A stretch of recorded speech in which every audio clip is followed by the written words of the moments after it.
आउज़ुबिल्लाहिमिनश्शैतानिर्रजीम बिस्मिल्लाहिर्रहमानिर्रहीम। मेरा नाम डॉक्टर मिसेस गुल है और आज हम जिस टॉपिक पर बात करेंगे वो है शर्टिका यानी अर्कुन्निसा, जो कि एक बहुत कॉमन और इम्पॉर्टेंट टॉपिक है। अर्कुन्निसा क्या है? शर्टिका अर्कुन्निसा वो दर्द जो कूहले से लेकर पाँव तक जाए। इस दर्द में ना तो रग से ब्लड निकलवाएं। अक्सर लोग कहते हैं कि जी हमें किसी ने कहा है कि रग में नीडल पंक्चर करते हैं और उससे गंदा खून निकालते हैं तो ये दर्द ठीक हो जाता है, लेकिन ये बिल्कुल गलत बात है। ऐसी कोई चीज़ भी नहीं है और ना ही जिस्म में किसी रग में गंदा खून होता है। ना इसकी मालिश करवाएं और ना ही टांगों को खिंचवाएं। शर्टिका क्या होता है, ये क्यों होता है, इसकी वजूहात क्या हैं, इसका इलाज क्या है, आज हम आपको इसकी असल वजह, इसका इलाज और इसकी वजूहात भी बताएंगे। ये काबिल इलाज मर्ज है अगर वक्त पर इसका इलाज करें तो। अब हम देखते हैं कि शर्टिका क्या है। शर्टिका में आपकी एक टांग में दर्द होता है, टांग में कमजोरी महसूस होती है, टांग सुन्न हो जाती है और साथ खिंचाव महसूस होता है। शर्टिका का दर्द शर्टिक नर्व की इंजरी होने से या शर्टिक नर्व पर दबाव आ जाने से होता है। शर्टिका को लंबर रेडिकुलोपैथी भी कहते हैं और इसको उर्दू में अर्कुन्निसा भी कहा जाता है। ये दर्द शर्टिक नर्व से शुरू होता है जो कि कमर के निचले हिस्से से शुरू होती है और ये नर्व आपकी कमर से लेकर पेल्विस से होती हुई नीचे थाई के पिछले हिस्से तक जाती है। शर्टिक नर्व आपकी टांग की एक मेन नर्व होती है और ये आपके जिस्म में सबसे बड़ी नर्व है। शर्टिका 30 से 50 साल की उम्र तक के लोगों में ज़्यादा होता है, क्योंकि एक तो इसकी वजह ये भी है कि इस उम्र के लोगों में एक्टिविटीज़ ज़्यादा होती हैं या फिर इस उम्र में हड्डियाँ कमज़ोर हो जाती हैं। शर्टिका की 4 टाइप्स होती हैं। एक्यूट शर्टिका जो कि तकरीबन 4 से 8 हफ्ते तक रहता है और फिर ठीक हो जाता है। इसमें नंबर 2 है क्रोनिक शर्टिका। क्रोनिक शर्टिका वो है जो लंबे अरसे तक चलता है। और नंबर 3 है अल्टरनेटिव शर्टिका जो कि मुख्तलिफ डेज में कुछ टाइम से होता है और फिर वक्फे से कभी ठीक हो जाता है और फिर कभी दोबारा से शुरू हो जाता है, फिर ठीक हो जाता है। इसके अलावा इसकी चौथी टाइप है बायलेटरल शर्टिका जो कि इसमें आपकी दोनों टांगों में खिंचाव, दर्द, चुभन और ये सारी अलामात दोनों टांगों में पाई जाती हैं। ये तो थी इसकी टाइप्स। अब हम देखेंगे कि शर्टिका की वजूहात क्या हैं, इसके कॉजेज़ क्या हैं, ये किस वजह से होता है। शर्टिक नर्व पर दबाव या प्रेशर आ जाने से या एक्सीडेंटल इंजरी हो जाने से अगर शर्टिक नर्व डैमेज हो जाती है तो ये दर्द शुरू हो जाता है। हमारी स्पाइनल कॉर्ड में हर 2 वर्टिब्रा के दरमियान एक जेली नुमा सब्सटेंस होता है जिसे डिस्क कहते हैं। अगर ये डिस्क अपनी जगह से डिसलोकेट हो जाए तो शर्टिक नर्व पर प्रेशर आ जाता है या फिर हड्डी की ओवर ग्रोथ होने की वजह से भी इस नर्व पर प्रेशर आ जाता है जिसे बोन्स पर कहते हैं। और कभी कोई ट्यूमर ऐसा होता है जिसकी वजह से आपकी नर्व पर प्रेशर आ सकता है। इसके अलावा स्पाइनल स्टिनोसिस भी इसकी एक शर्टिका की मेन वजह है। पेल्विक फ्रैक्चर होने से भी शर्टिका हो सकता है। इसके अलावा शर्टिका का इलाज मुमकिन है और तकरीबन 95% मरीज मेडिसिन से ही ठीक हो जाते हैं और 5% ऐसे होते हैं कि जिन्हें सर्जरी की ज़रूरत पड़ सकती है। इसकी एक और मेन वजह मोटापा भी है।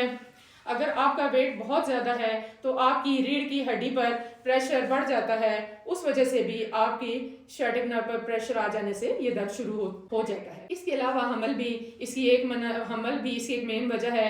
अक्सर लेडीज़ को हमल के दौरान ही शर्टिका शुरू हो जाता है क्योंकि रीढ़ की हड्डी पर जोर आ जाने से आपकी शर्टिक नर्व प्रेस हो रही होती है और उस वजह से आपको शर्टिका का दर्द शुरू हो जाता है। अब देखते हैं कि इसके सिम्टम्स, इसकी अलामात क्या हैं। कमर के निचले हिस्से में दर्द होना, कमर से शुरू होता हुआ दर्द और टांग के पिछले हिस्से से होता हुआ नीचे पाँव तक जाना। इसके अलावा पाँव या टांग की सेंसेशन में तब्दीली महसूस होना, कमर के पट्टों में खिंचाव और दर्द महसूस होना, टांग या पाँव में कमज़ोरी या दर्द महसूस होना, टांग और पाँव का सुन्न हो जाना या फिर इनमें सुइयां चुभना, ये इसकी अलामात हैं। अब देखते हैं कि इसका ट्रीटमेंट यानी इसका इलाज कैसे किया जाता है। सबसे पहले तो मरीज़ को कहा जाता है कि अगर आपका दर्द को शुरू हुए 2 या 3 दिन हुए हैं तो दर्द वाली जगह पर कोल्ड पैक्स को 20 मिनट के लिए रखें और यह अमल दिन में बार बार दोहराएं। नंबर 2 है कि अगर 3-4 दिन कोल्ड पैक्स रखने के बाद भी दर्द की जगह पर अगर आराम नहीं आता, तो फिर हीट पैड इस्तेमाल करें ताकि जहाँ पर दर्द है वहाँ उस जगह को हीट मिल सके। नंबर 3 इसमें है कि स्ट्रेचिंग एक्सरसाइज बताई जाती है, इससे भी काफ़ी अफाका होता है। नंबर 4 फिर अगर इन सब चीज़ों से फ़र्क ना पड़ा हो तो कुछ मेडिसिन यूज़ करवाई जाती हैं। इन मेडिसिन में सबसे पहले तो पेन किलर भी दी जाती हैं और साथ साथ में कुछ पट्ठों और हड्डियों के लिए मेडिसिन भी तजवीज़ की जाती हैं। अगर इन सब मेडिसिन से भी आराम ना आ रहा हो तो फिर स्टीरॉइड्स का इस्तेमाल भी करवाया जाता है। और अगर ये दर्द किसी भी दवाई, किसी भी एक्सरसाइज या फिजियोथेरापी से बिल्कुल भी ठीक ना हो और इसकी शिद्दत बढ़ती ही जाए, चलना फिरना बिल्कुल मुश्किल हो जाए, तो फिर ऐसी दर्द की सूरत में सर्जरी भी करनी पड़ सकती है। अब हम देखते हैं कि अगर sciatica का दर्द है और इसके लिए ऐसी क्या तदाबीर हैं कि हम इसको बढ़ने से रोक सकते हैं। अगर किसी को sciatica है या अर्कुन-नसा का दर्द है तो मरीज को कहा जाता है कि वजन नहीं उठाना। अगर मजबूरी में उठाना भी पड़ता है तो झुक कर नहीं बल्कि बैठकर वजन उठाएं। दूसरा, मरीज को कहा जाता है कि ज़्यादा आगे नहीं झुकना, यानी अगर आपकी कोई चीज़ ज़मीन पर गिर जाती है और उठानी है तो उसको झुक कर नहीं बल्कि ज़मीन पर बैठ कर उठाएं। नमाज कुर्सी पर या ज़मीन पर पढ़ें, लेकिन रकू और सजदा हल्का करना होगा। बच्चों को हरगिज़ झुक कर मत उठाएं। बेहतर तो ये होता है कि झुकने वाले सारे कामों से कुछ दिन के लिए गुरेज करें। और एक अहम चीज़ के झटकों से बचें, जैसा कि मोटरसाइकिल या रिक्शे पर अगर सवारी की जाती है तो इससे झटके ज़्यादा लगते हैं, इस वजह से दर्द की शिद्दत में इजाफा हो सकता है। अगर तकलीफ शुरू हुए हुए 2 या 3 दिन हुए हों तो कोल्ड थेरापी करें, और अगर इससे ज़्यादा टाइम गुजर गया है तो हीट पैड्स का इस्तेमाल करें और हीट दें, या रेत को गर्म करके थैली में डालकर उससे टकोर भी की जा सकती है। ये अमल भी 20-25 मिनट तक बार बार दिन में दोहराएं।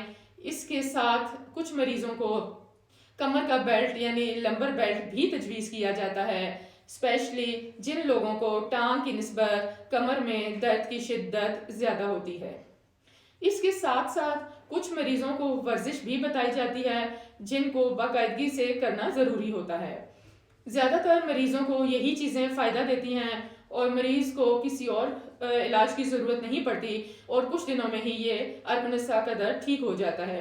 लेकिन अगर ये सब चीज़ें करने के बाद भी कोई फ़ायदा ना हो तो फिर ज़रूरी है कि अपना चेकअप करवाएं। अगर ये मसला शिद्दत इख्तियार कर गया है तो फिर डॉक्टर इसमें सर्जरी के बारे में भी सोच सकता है। ये थी हमारी आज की वीडियो। अगर आपको हमारी ये वीडियो पसंद आई है तो हमारे चैनल को सब्सक्राइब करें, हमारी वीडियो को लाइक और शेयर करें। बहुत शुक्रिया, जज़ाकल्लाह, अल्लाह हाफ़िज़।